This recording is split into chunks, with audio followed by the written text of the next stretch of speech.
Close your eyes for a moment. Imagine it's Halloween night. The streets are alive with the sound of children laughing, candy bags rustling, and jack-o'-lanterns glowing with crooked smiles. Parents chat on porches, costumes rustle in the autumn wind. But behind one door, in a house, a mentally unstable person is watching. Tonight, we're not just recapping a horror movie. We're stepping into the birth of the slasher legend, John Carpenter's Halloween. And by the end, you'll understand why Michael Myers isn't just a killer. He's the boogeyman himself. It all started in Haddonfield, Illinois. Halloween night, 1963. The camera drifts forward, slowly, almost as if it's breathing.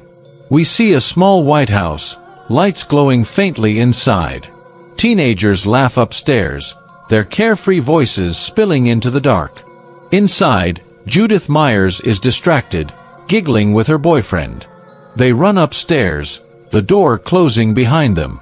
Minutes later, the boy leaves. Judith is alone. Meanwhile, in the kitchen, a tiny hand opens a drawer. A butcher knife gleams under the dim light. The figure, short, silent, determined, climbs the stairs. A clown mask slips over his face, the world reduced to 2 hollow eye holes. Judith hums to herself, brushing her hair. She turns, startled. "Michael." The knife flashes. Her scream rips through the night, echoing into silence. She collapses in a pool of red, eyes wide open, frozen in disbelief. Outside, headlights approach. Judith's parents arrive, confused by the sight before them. A small boy stands in the driveway. A clown mask is ripped from his face, revealing a pale, blank expression. 6-year-old Michael Myers holds the knife, his tiny hands dripping. He didn't cry. He didn't run. He didn't even blink. October 30th, 1978. The storm pounds against the windshield as Dr. Loomis drives toward Smith's Grove Sanitarium with a nurse. His face is grim, eyes fixed ahead. He's been warning for years that Michael must never be released. But the moment their headlights sweep across the grounds, Loomis realizes the nightmare has already begun. Patients wander in the rain, pale figures drifting through the darkness. The gates are wide open. Something moves. A figure leaps onto the nurse's car. A pale mask slams against the glass, hands clawing, pounding. She screams, scrambling out. The figure slides behind the wheel and speeds away into the storm. Michael Myers has escaped. Loomis stares into the rain, his voice a whisper of dread. He's coming home. Halloween morning. Haddonfield. The town looks safe. Calm. The leaves dance lazily across the sidewalks. But something unseen is already here. Laurie Strode, thoughtful and responsible, carries books to school. Her father asks her to drop off a key at the old Myers house. She doesn't notice the figure watching her from the shadows inside. Michael's mask catches the light for just a second. Silent. Waiting. That moment seals her fate. All day, Michael follows her. Behind a hedge, his pale mask peeks out.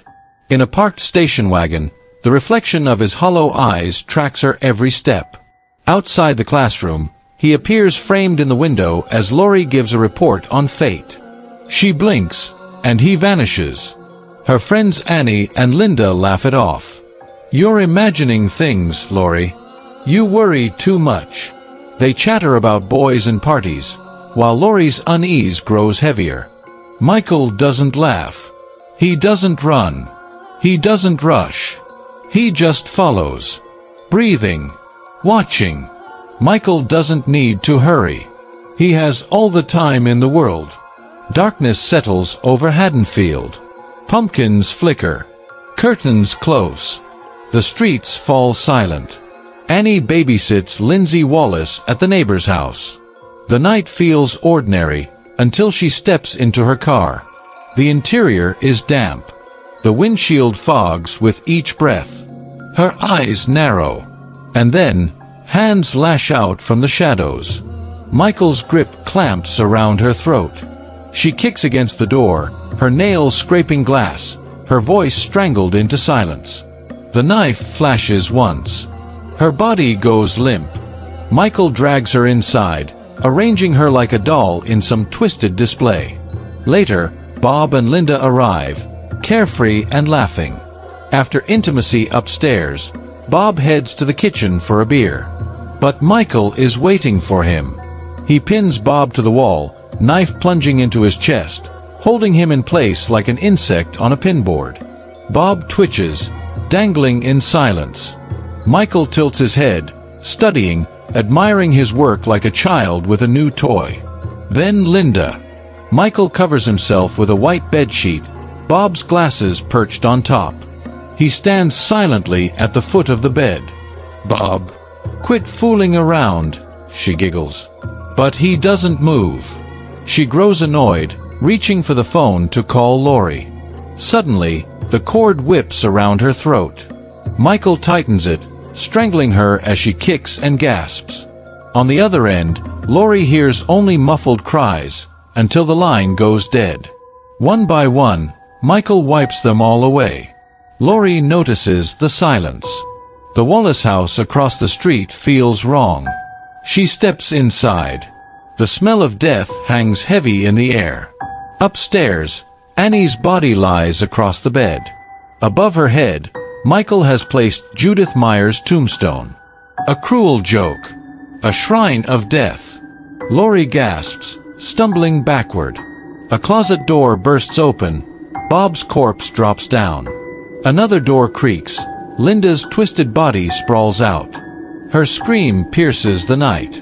And then, Michael steps out of the shadows. Mask white, knife gleaming, eyes black. She runs. The shape follows. Relentless. Unstoppable. Lori dashes across the street, pounding on doors, begging for help.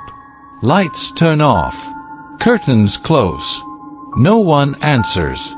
Inside the Doyle house, she grabs a knitting needle. Michael appears. She stabs him in the neck. He falls. She gasps in relief. Too soon. The shape rises. She hides in a closet. The doors shake violently, his heavy breathing filling the air. A knife slashes through the slats. His hand punches through, grabbing at her. Lori stabs his eye with a wire hanger. He howls, mask slipping, knife clattering to the floor. She seizes it, stabbing him in the chest. His body collapses. But Michael Myers doesn't die. Slowly, silently, he rises again. Just as he reaches her, gunfire erupts. Dr. Loomis stands in the doorway. 6 bullets slam into Michael's body. He staggers back, crashing off the balcony. His body lies motionless on the grass. Lori sobs, whispering, "Was that the boogeyman?" Lori sobs, whispering, "Was that the boogeyman?" Loomis's voice is heavy with dread. As a matter of fact, it was. He looks again. But the yard is empty. Michael's body is gone. The night is silent. And that is Halloween, the film that created the blueprint for every slasher that came after it. Michael Myers is a killer. And when he set his eyes on you, you are his next target. He follows, wait and kill. And every year, when the jack-o'-lanterns glow and the streets grow quiet, remember this. Michael Myers could be anywhere. Watching.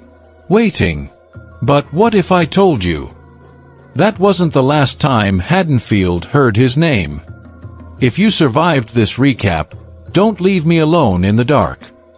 Hit the like and subscribe button to join Creepy Cap's family.